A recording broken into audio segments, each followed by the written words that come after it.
नमस्कार दोस्तों, मेरा नाम है विमल सिंह बालाजी। स्टडी अड्डा में आप सभी का स्वागत है। आज तारीख आपकी 30 अगस्त 2023 की है। 4 नए नोटिफिकेशन जो है वो हम इस वीडियो में बात करेंगे और साथ ही साथ उनसे संबंधित जो न्यूज़ है आज के न्यूज़पेपर में उनकी बात भी करेंगे। तो सबसे पहला नोटिफिकेशन जो कि कल 29 अगस्त 2023 को जारी हुआ था, ये नोटिफिकेशन आपका जिसमें बात की गई है कि जो प्राथमिक, माध्यमिक और उच्च माध्यमिक विद्यालय अध्यापक नियुक्ति प्रतियोगिता परीक्षा उसके अभ्यर्थियों को सूचित किया जाता है कि आयोग के वेबसाइट www.onlinebpsc.bihar.gov.in इस पर जा करके जो अपना डैशबोर्ड है उसमें लॉगिन करें। जैसे नॉर्मल आपने अपना एडमिट कार्ड डाउनलोड किया था ना, वैसे ही उसके उपरांत ऑनलाइन आवेदन के निम्नलिखित जो प्रविष्टियां हैं, जैसे अगर बात करते हैं जन्म तिथि, इसके अलावा दिव्यांगता की प्रकृति, इसके अलावा आरक्षण कोटि, इसके अलावा जाति, पता और शैक्षणिक योग्यता है उसको आप 1/9/2023 से लेकर के 3/9/2023 के बीच ये समय दिया गया है, इस तक अचूक रूप से अपलोड किए गए दस्तावेजों से मिलान करते हुए त्रुटि निराकरण करना सुनिश्चित करें। मैंने बताया भी था इसको लेकर के कल इनका बयान कि आप सुधार कर सकते हैं और क्या क्या सुधार कर सकते हैं उसको लेकर के यहाँ पर पूरी लिस्ट ऑलरेडी मैंने आपको बता भी दी। अपलोड जो दस्तावेज होंगे उसमें किसी भी तरह का परिवर्तन फिर मान्य नहीं होगा, इस बात को ध्यान दीजिएगा, परंतु अपलोड किए गए संबंधित दस्तावेज का प्रमाण पत्र संख्या और निर्गत तिथि में परिवर्तन किया जा सकता है। यही चीज बताई थी मैंने कि आप अपलोड जो किया गया उसमें नहीं परिवर्तन कर सकते हैं, केवल उसकी जो रजिस्ट्रेशन नंबर या सीरियल नंबर उन सभी चीजों में परिवर्तन कर सकते हैं या डेट वगैरह में। अपलोड किए गए दस्तावेज के आधार पर प्रविष्टियों में सुधार कर त्रुटि रहित किया जा सकता है। अपेयरिंग अभ्यर्थियों के पास शैक्षणिक योग्यता संबंधित प्रमाण पत्र यदि उपलब्ध है, जिन्होंने अपेयरिंग में फिल किया था, चाहे वो सीटेट हो, चाहे डीएलएड हो, चाहे बीएड हो, उनको अपलोड करने का ऑप्शन दिएगा। यानी अगर आपने पहले एडमिट कार्ड अपलोड किया था और अब आपका रिजल्ट आ चुका है तो आप अपना रिजल्ट अपलोड कर पाएंगे। उसी को लेकर के लिखा है कि यदि आपका प्रमाण पत्र उस पर शैक्षिक योग्यता का मिला है तो आप अपलोड कर पाएंगे। कक्षा 1 से 5 तक के अभ्यर्थियों के संदर्भ में सूचना शीघ्र ही दी जाएगी। ये जो सूचना दी गई है वो आपको दी गई है प्राथमिक, माध्यमिक और उच्च माध्यमिक विद्यालय को लेकर के बात की जाती है, परंतु लास्ट में जरूर लिखा है कि यहाँ पर कक्षा 1 से 5 तक के भर्तियों के संदर्भ में सूचना अलग से दी जाएगी, क्योंकि जिलों में 4/9/2023 से आरंभ दस्तावेज सत्यापन आपका स्टार्ट हो रहा है, जिसमें उच्च प्राथमिक और माध्यमिक है। तो उसी को लेकर अगर अपलोड किए गए दस्तावेज और उससे संबंधित प्रविष्टि में अगर भिन्नता पाई जाती है तो ऐसे अभ्यर्थियों को असत्यापित मानते हुए उनके खिलाफ कार्रवाई जो है वो की जाएगी। बाकी यहाँ पर यह भी लिखा है कि अन्य प्रविष्टियों को परिवर्तित करने का विकल्प नहीं है। अपलोड दस्तावेज के अनुसार प्रविष्टि नहीं रहने पर अर्हता प्रभावित हो सकती है।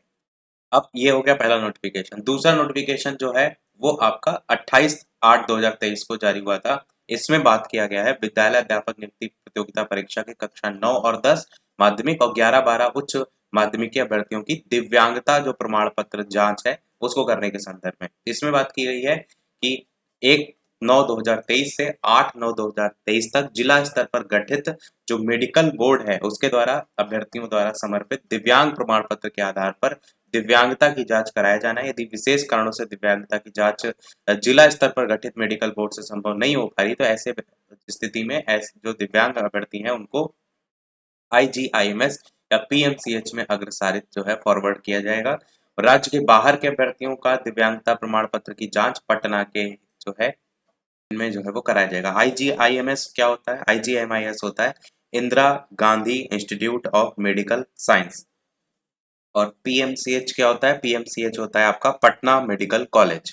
और एच से आपका हॉस्पिटल करके ही हो जाएगा। ठीक है। दिव्यांग अभ्यर्थी अपने प्रमाण पत्र की जांच गठित मेडिकल बोर्ड द्वारा निर्धारित तिथि तक सुनिश्चित करें।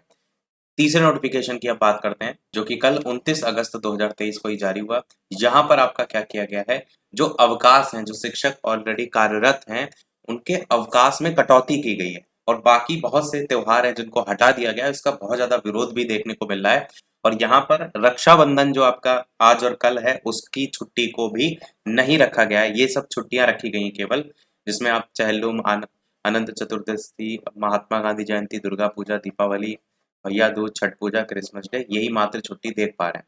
बाकी कुछ और बिंदु भी लिखे हुए हैं पर मेन यही है आपका इस नोटिफिकेशन में। और ऊपर इसको लेकर के बिंदु लिखे हुए हैं कि जो अधिनियम है शिक्षक अधिकार अधिनियम उसके तहत प्राथमिक विद्यालय में कम से कम 200 दिन और मध्य विद्यालय में कम से कम 220 दिनों के लिए कार्य दिवस का प्रावधान है और वो कहीं ना कहीं प्रभावित हो रहा है, इसलिए इन्होंने इस प्रकार का फैसला लिया है। बाकी अगर आप आगे भी देखेंगे तो इसी को लेकर के न्यूज आज ही 30 अगस्त 2023 को न्यूज़पेपर पटना से प्रकाशित हुई भी है, जिसमें रक्षाबंधन पर स्कूल बंद नहीं रहेंगे। दशहरा, दिवाली और छठ की छुट्टी में भी कटौती देखने को मिली है। पहले ज़्यादा दिनों के लिए होती थी, अब सब सिंगल डेज के लिए हो गया, इसीलिए कटौती वर्ड यूज किया गया। बाकी सितंबर से दिसंबर तक इस साल बची 23 छुट्टियां घटकर अब 11 जो है वो मात्र रह गई हैं। और कारण दिया गया है मध्य विद्यालयों में 220 दिनों का कार्य दिवस होना, और इसलिए छुट्टियों में बदलाव किया गया, उसको लेकर के अधिनियम का हवाला दिया गया है। और इस रक्षाबंधन लेकर भी मेंशन किया गया है कि उसकी छुट्टी भी नहीं रहेगी। स्कूलों में छुट्टियों का हिसाब किताब, पहले ये सभी छुट्टियां थी और अब ये जो है वो हो गई हैं। तो पहले जैसे गुरु नानक जयंती, ये सब छुट्टियां आपकी अब हटा दी गई हैं।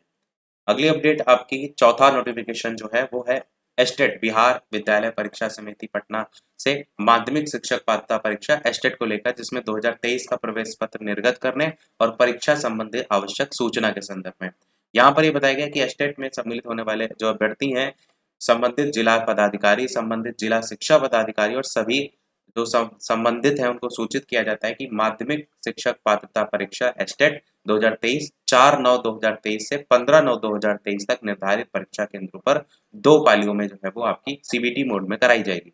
यहाँ पर रिपोर्टिंग टाइम 8:30 बजे का देख पाएंगे। अपराह्न जो पहली शिफ्ट का है ये टाइमिंग है, दूसरी शिफ्ट का अपराह्न 1:30 बजे, यानी ये आपका पीएम है और ये एएम है। गेट क्लोजिंग टाइम 9:30 बजे और यहाँ पर 2:30 बजे। यहाँ पर टेस्ट का जो समय है 10 से 12:30 रखा गया और यहाँ पर 3 से 5 रखा गया। इसमें ये भी बताया गया है कि माध्यमिक शिक्षक पात्रता परीक्षा का जो प्रवेश पत्र है वो 30/8/2023 यानी आज के अपराह्न से समिति की जो वेबसाइट है उस पर अपलोड कर दिया जाएगा और संबंधित अभ्यर्थी अपने यूजर आईडी और पासवर्ड का यूज करके समिति की जो वेबसाइट है उससे डाउनलोड कर पाएंगे। और इस एडमिट कार्ड में परीक्षा केंद्र का नाम, परीक्षा की तिथि, परीक्षा का समय, परीक्षा केंद्र पर पहुंचने का समय, परीक्षा केंद्र का गेट बंद होने का समय, ये सारी चीजें जो है अंकित होंगी। एक हेल्प डेस्क भी बनाया गया है अगर आपको अधिक जानकारी देखनी हो, और लोकेशन अवश्य ज्ञात कर लें एक दिन पहले, वो भी यहाँ पर बताया गया है। और दिव्यांगजन अभ्यर्थियों को श्रुति लेख की सुविधा भी जो है यहाँ पर दी गई है। जो पेपर होगा वो आपका CBT mode computer based test होगा, ये तो आपको पता ही है।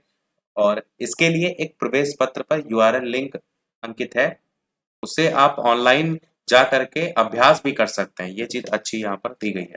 और ये भी 8वें पॉइंट में लिखा है कि जिन अभ्यर्थियों ने विशेष विद्यालय अध्यापक विषय कोड 117 के लिए आवेदन किया है, उन्हें विषय चयन हेतु समिति के द्वारा जो विज्ञप्ति है उसके अकॉर्डिंग 31/8/2023 तक अवसर प्रदान किया गया है। समिति की वेबसाइट जो है उस पर विषय का चयन करके लॉगिन करके आप विज्ञप्ति के बारे में देख भी सकते हैं। अब इसी के संदर्भ में आज की अपडेट भी है, जिसमें एसटीईटी के लिए 3.5 लाख आवेदन टोटल मिले हैं, उसको लेकर के यहाँ पर बताया गया है। और एक विषय का करे चयन, उसको लेकर के भी इनमें से सभी सब्जेक्ट आपके दिए गए हैं। तो 3.5 लाख आवेदन काफी मात्रा में है। तो पहली बार ऐसा हो रहा है कि बिहार बोर्ड एक साथ 46 विषयों का एसटीईटी एक साथ जो है वो आपका लेगा और ऑनलाइन होगा। 9वीं 10वीं में ज्यादा आवेदन है, ये भी यहाँ पर बताया गया है, क्योंकि इसके जस्ट बाद आपको एक नई वैकेंसी देखने को मिल सकती है इसीलिए। और लास्ट जो अपडेट है इस वीडियो की वो है कई विषयों में खाली रह जाएंगी सीटें। यहाँ पर शिक्षक नियुक्ति को लेकर के ही बात की गई माध्यमिक और उच्च माध्यमिक में, क्योंकि आपको पता है प्रतिस्पर्धा उतना नहीं है। सबसे ज्यादा जो प्रतिस्पर्धा है वो सामाजिक विज्ञान में है और इसी को लेकर के डिटेल में बताया गया। उच्च माध्यमिक में पदों की संख्या को लेकर के भी यहाँ बताया गया। तो ये सारी चीजें तो हम ऑलरेडी बात कर चुके हैं। तो यही था हमारे ओवरऑल अपडेट में। वीडियो लाइक शेयर सब्सक्राइब कीजिएगा। मिलते हैं अगले अपडेट में, तब तक के लिए नमस्कार, जय हिंद।